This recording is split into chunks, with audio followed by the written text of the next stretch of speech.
The Virginia Cable Telecommunications Association and your local cable provider presents Cable Reports.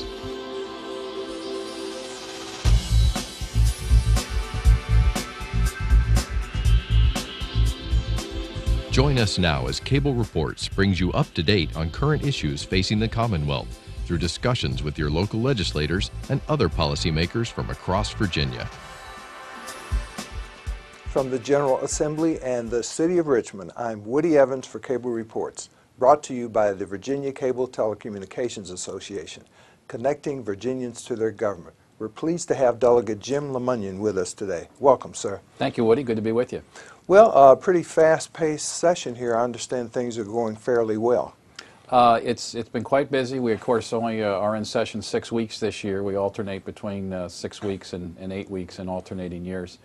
And I've had 10 bills come out of the House, go to the Senate. We're still working those through the Senate.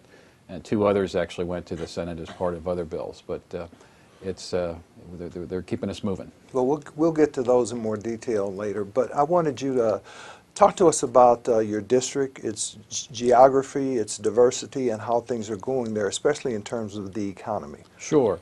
The 67th district that I represent is in western Fairfax County and a little bit of eastern Loudoun County, including part of the South Riding community. So it's Chantilly, Centerville, Oakton, the Greenbrier community off of Route 50. And I think we've done a constituent survey, as we've done every year, and I think the big issue is still jobs and the economy. Things are certainly better than they were 3 or 4 years ago.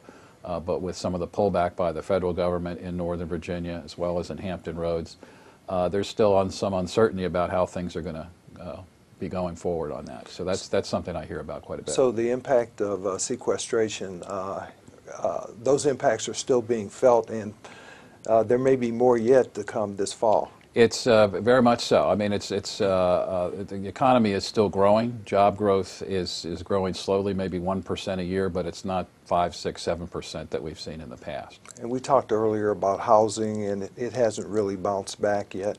No, it's very consistent with the economy overall. I mean, houses are being sold, but we don't see values going up quickly as they have in the past, and certainly the pace of housing, new construction in particular, is well below what it was in years past. So are many of your constituents employed by the federal government? Many are. I mean, I think the federal government still, or contractors to the federal government, is still the largest sector, but it's not more than half. I would say, including people employed by the federal government, probably about 10%. Contractors, maybe another 10 or 15. So it's still a very large segment of the economy in Northern Virginia, but we do have a diverse economy in Northern Virginia, as we do statewide. Now, what about private employers in your district? There's a number. We have internet companies in Northern Virginia, the big data centers. Some of those are government contractors. Others are either supply or contractors to Google, Facebook, Yahoo, the internet names that are very familiar with the people, and that's when you go online and you use those services, somewhere in the so-called cloud that's happening, and a lot of that cloud happens to be in Northern Virginia, in Loudoun County in particular. What about institutions of higher learning, be they community colleges or universities? Well, we have Northern Virginia Community College, of course, is a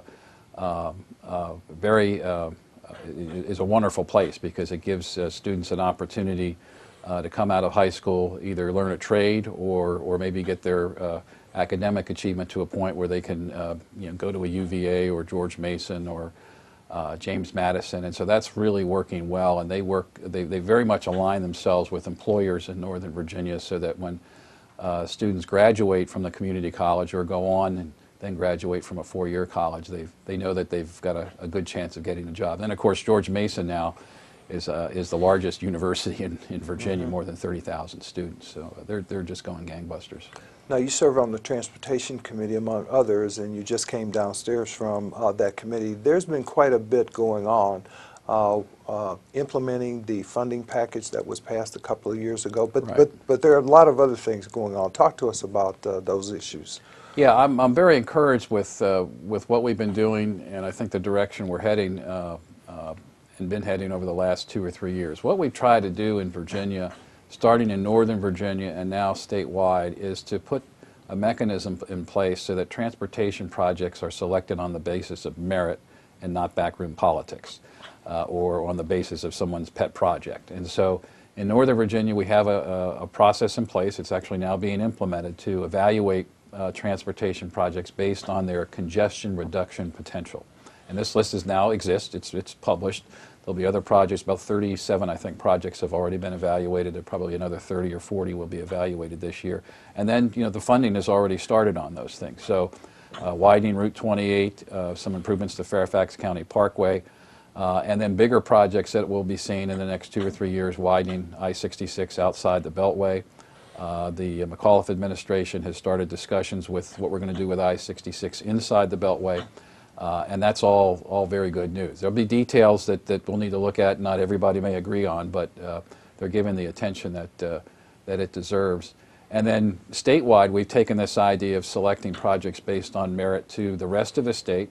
Congestion reduction is not the high priority in rural Virginia, but there are other priorities. And again, we'll have we've set up a mechanism so that those projects can be evaluated objectively, and the traveling public can know that their money is being well spent. So congestion mitigation, economic development, especially in rural areas, also understand that the state really has to take a hard look at return on investment now.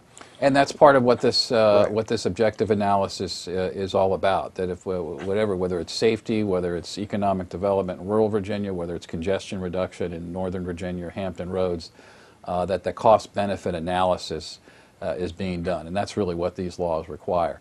This year we've had another bill that I think is going to become law that also takes a little bit of the politics out of the Commonwealth Transportation Board. That's the statewide board that allocates funding statewide.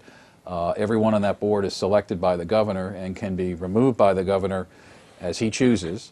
What this bill says is they're still also selected by the governor, but he can't fire them, so to speak, if they don't vote for a project that he doesn't like. It can only be on malfeasance or some grounds that way that someone could be removed. So again, it takes the politics out of who gets money for what, and I think that's a good thing. What about the continued use of public-private partnerships? That's something that will be part of the transportation approach that Virginia is taking going forward.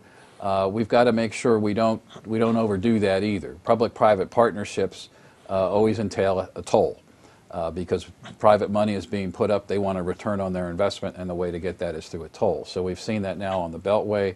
We've seen that down I-95 several miles south of the Beltway. That's actually quite new. We need to evaluate how that's going to work. That's one of the ideas for I-66 outside the Beltway. But at the same time, I think there's a limit to what we can do there, because voters did get their taxes raised in 2013 for transportation, and that the tax money ought to be paying for these things, not toll money. There may be projects where the toll makes sense, but we can't raise taxes and then go toll everything at the same time and be credible with the voters. So I think there's a limit to these public-private partnerships. Now, how does that pricing work on those new hot lanes or the Beltway? I've heard the term dynamic pricing. That's what they call it. And so based upon the congestion that exists at a given moment, the price can go up or down. So the price is going to be low if the free lanes are open and everybody's going the speed limit. If the free lanes are a parking lot, then that price goes up and people can decide whether to take the pay lane or not. So it's been used in other parts of the country. We're not the first, but it hasn't been used that much, and so this is all going to be, we need to keep an eye on how this works and how it's whether the private partner actually is getting the return that they need, which obviously they're looking for, but whether this is really reducing congestion, which is what the commuting traveling public is expected as well. And I think there's going to be some reviews of all this in the spring once our session is done by a group called the Transportation Accountability Commission. Now, I take it there was a little bit of controversy in the Hampton Roads area about one of those public-private partnerships, the Elizabeth River crossing there. One of the issues, I'm less familiar with that being from Northern Virginia, but one of the issues is putting tolls on roads or bridges that already exist where there wasn't a toll or not such a high toll in the past. And one of the things that I think is useful in the two tolling roads that we have in Northern Virginia now, the Beltway and I-95, is that the traveler always has a free choice. Mm-hmm. You don't have to pay the toll. Now, you may be in slower traffic, but you don't have to pay the toll if you don't want. And what that does, I think, is very important because it puts the free lanes in constant competition with the tolling authority. And so while they can change the toll and they have this dynamic pricing, it's always mindful that if the price is too high, they're going to go to the free lane. The problem with some of the things in Hampton Roads is they were not giving people that choice. There was a bridge, and there wasn't the free bridge, and wasn't the toll bridge, or the free bridge, free tunnel, or the toll tunnel. And I think that's a very good lesson learned from Northern Virginia to the extent that this is used in Northern Virginia beyond what we have now or other parts of the state. The idea that we have free and toll next to each other and the traveler has a choice, I think, is very important. Now, what about rail to Dulles? I know that there is there's Tyson's Corner now that right. has a station, and I believe Wheelie Avenue has a station. Yeah, Reston at Wheelie Avenue is the end of the line right now for Phase 1 of the Silver Line, and then construction on Phase 2 I think will begin. It's actually, the planning's already started, but I think people will see some of the actual construction activity this year, and then that will extend to Dulles Airport and out to Loudoun County. The ridership, I think, on that line is better than what was expected, at least for the first year. The flip side of that is the trains that are used on the Silver Line were taken off the orange and the blue lines. So when you just consider the tunnel underneath the Potomac River into Washington, there's actually no increased service from Northern Virginia. We've just put down an additional track and moved some cars from the old track or the Orange Line track to the Silver Line track. And this, this is not, it's a surprise for a lot of people. It was known by what I'll call the transportation insiders even a decade ago, long before I got involved in politics. And I think it's unfortunate. I mean, this is a $6 billion project, and I think the traveling public deserves more than a zero-sum output or outcome for $6 billion. Now, the airport will get served and Tyson's gets served, and that's nice. But man, that's a lot of money if we're not putting more trains into Northern Virginia. But transportation is certainly critical in terms of retaining the private businesses we now have in the Commonwealth and attracting new ones. Sure. It's, in rural Virginia, they talk about transportation as an economic development idea, and I understand that, but in Northern Virginia, congestion reduction and economic development really go hand in hand because companies are not going to expand in Northern Virginia. They're not going to move to Northern Virginia from some other state if they don't think their employees are going to have a quality of life that says they can get to the school or the soccer game, to work, or wherever else they might want to go. So it's an impediment from an economic development standpoint, and that's another reason why this is so important. Now, how important is the Port of Virginia to the entire state? I know that your district is in Northern Virginia, but that's a pretty critical element in terms of the economy of the Commonwealth. Yeah, it really is. And what's even though it doesn't affect Northern Virginia directly, the more that we can get places or regions in Virginia outside of Northern Virginia to be vital from an economic standpoint to support the tax base of the state, that just means that fewer dollars from Northern Virginia are going to be supporting transportation, education, other services statewide. So it's really in the interest of people in Northern Virginia to help those other parts of the state stand on their own feet economically. And what I'm excited about at the Port of Virginia is these new super tankers that are going to come through the expanded Panama Canal. Yeah, the post-Panamax ships. Right, and we've got a port, waiting for them in a way that maybe New York, Baltimore, or other East Coast ports don't have. So I think that's very exciting. We did some planning going back at least 5 or 6 years in anticipation of that, and I think we're going to be ahead of the curve compared to some other ports on the East Coast. So that also highlights the importance of rail throughout the Commonwealth, because as I understand it, once those ships dock, a lot of those products are brought up to the inland port in Front Royal for further distribution within the state and outside the state. Right. And so part of the transportation package, when the Commonwealth Transportation Board looks at transportation as a whole, it's not just highways or it's not just mass transit, it's our rail network as well. Sometimes that's going to be passenger rail on an Amtrak line to Richmond, for example, or to Hampton Roads or Lynchburg, the Virginia Railway Express in Northern Virginia as well.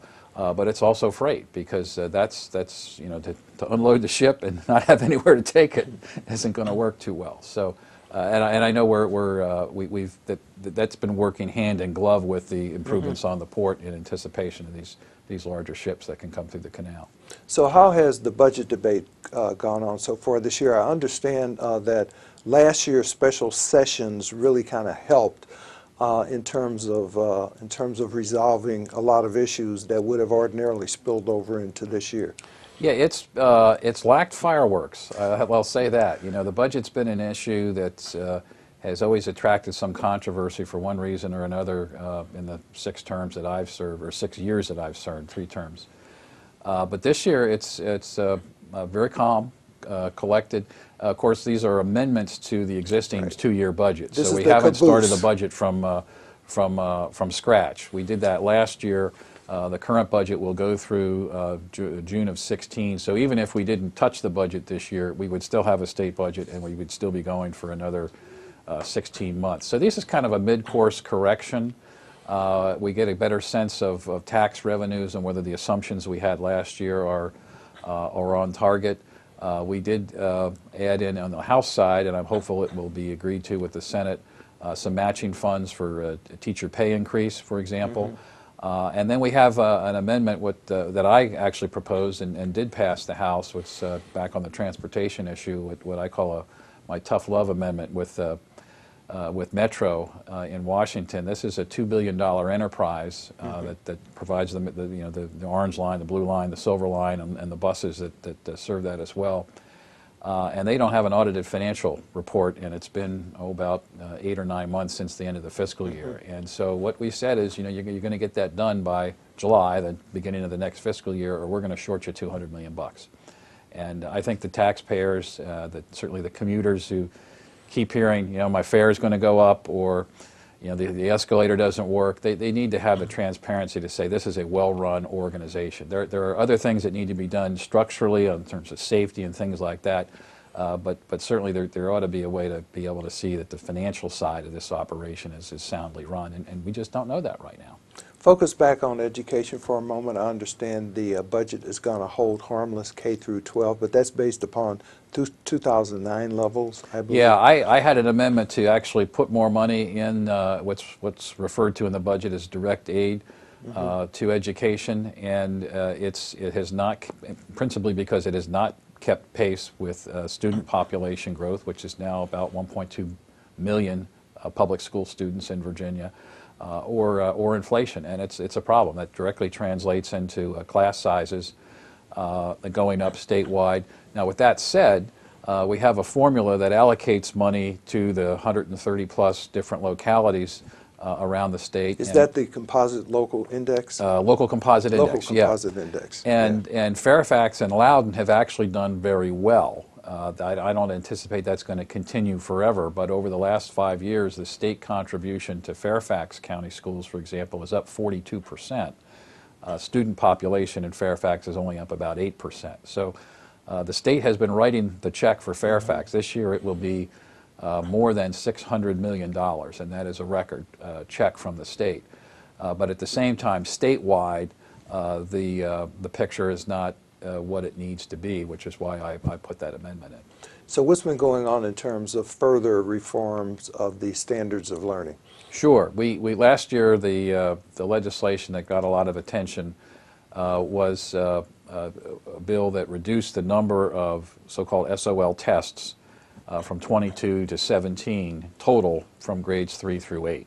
And then we said we wanted to take a look at the high school tests later because those are required as some state graduation requirements and things like that. That bill will be implemented this school year. So this test for this May and June will reflect that reduction.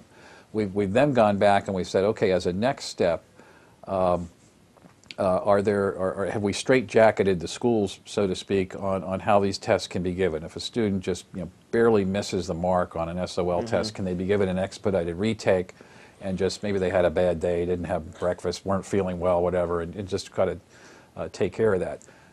The other thing we've done is schools are accredited and reviewed every year, and that's been a good thing. That really, this is the principal and the administration doing their job, or the standards and the tests being administered in the right way, and all the other things that go on in schools. But for schools that are really hitting the mark or exceeding that, we felt we didn't really need to check them on every year, so maybe every 2 years or every 3 years, and we would just give the school boards that, or the state's Board of Education, that kind of flexibility, which allows them to spend more time focused on schools that are struggling and to give them the help we need. So it's that kind of flexibility. I think if we talk about what's maybe a headline for this session on K-12 education, it's putting more flexibility into how we test and how we evaluate schools, but at the same time, absolutely not lowering the bar or changing the standards. That does not change. But how we measure, I think we've been a little bit more creative so we can get the data that we need and focus attention on the struggling schools and students that need help. So as I understand it, however, there's little or no emphasis anymore on this scale of A to F in terms of grading a local school district. That bill was actually just up this morning in the Senate Education. I think where that's headed, and we just acted on that a few days ago in a House Education Subcommittee, is the A through F process will remain, but we won't call it A through F. We'll have some other measure. And I think, and again, it's not to pull back on the standards, and it's not to sort of sweep under the rug schools that are not doing well and keep that out of public view. But I think the thought was if you gave a school an A, that'd be fine. If you gave them a B, then the PTA would call a meeting and say, what's it take to get an A? And that would be good. But if you gave them an F, does that really motivate a school to want to go to D, C, B, or A? And maybe not. And maybe it's just more of a kicking them when they're down result. And that's not what we intended at all. So I think that's why what we call and label the school when it's all said and done, which would be sometime next year, will not be A through F, but the kind of standards that we built in the process will continue and not really change. Now you mentioned struggling schools, and there was an effort last year. In fact, it resulted in legislation that would have allowed the state to take over a failing school. I think a court struck that down. Right. There's still a need to help those schools, however. Well, and it's a challenge. There are statewide, we have a little over 1,000 public schools, elementary, middle, and high school. There's probably 50 that really need help. Part of the issue is if kids aren't coming from a home where they're getting breakfast, a hug, parents that are staying on top of homework, it's going to be a challenge. And I know in a couple jurisdictions it's hard to get people to run for the school board. Let alone what goes on in school every day. So we need to take a step back and be creative. I had a bill that I put in this year that did not pass, but it was modeled on what is going on in more than 20 states, and that's to give families that are going to a failing school a chance to go to a non-failing school, and it would be their choice. And that's actually worked well. There is under the Federal No Child Left Behind Act, there's a very similar program. It's a little bit more narrow than my bill. My bill was actually modeled on that and expanded it somewhat.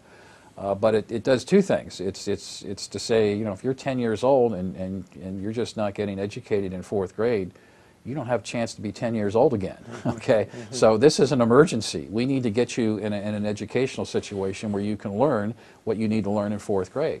At the same time, it tells the people that administer these schools, we're not tolerating mediocrity, failure, or anything else. Clean up your act, or it will be cleaned up for you. And that's my approach. Now, that's some people consider that to be a bit heavy-handed, but again, if you're 10 years old and you're not in a learning environment, you don't get a chance to go do that again. Now, what about injecting that kind of competition through charter schools? We passed the House and Senate have passed different bills, but with the same provision that would amend the state constitution to allow for charter schools. And this is somewhat related to the school takeover Right. bill that you mentioned, because Virginia's constitution is rather unique compared to most other states.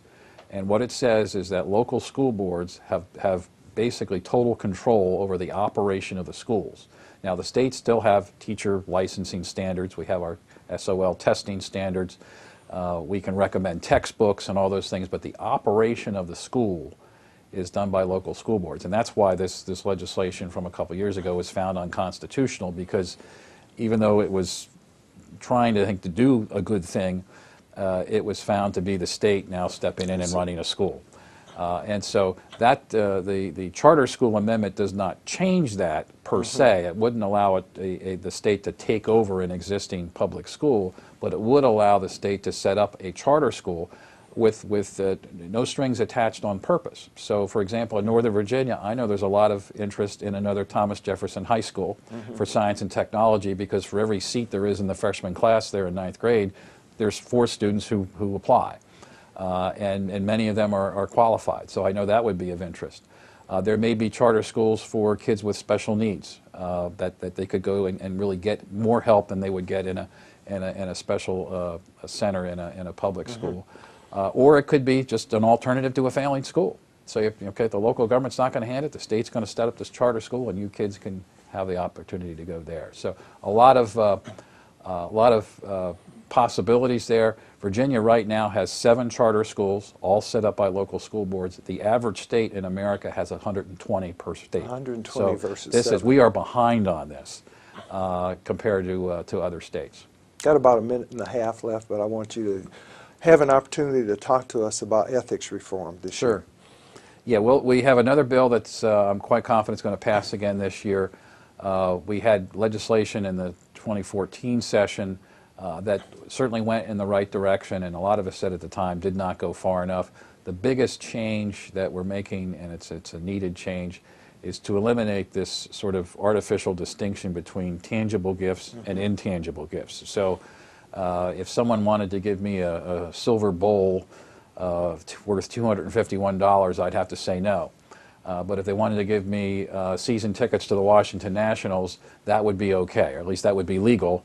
Not okay for me. I'm not taking those kinds of things. I understand. But because it's the experience, the event or travel or things of that nature, right now they don't have a limit. And I've said for a long time that's a distinction without a difference. So we're going to get rid of that difference. What about an application of those same principles to the Governor's Opportunity Fund?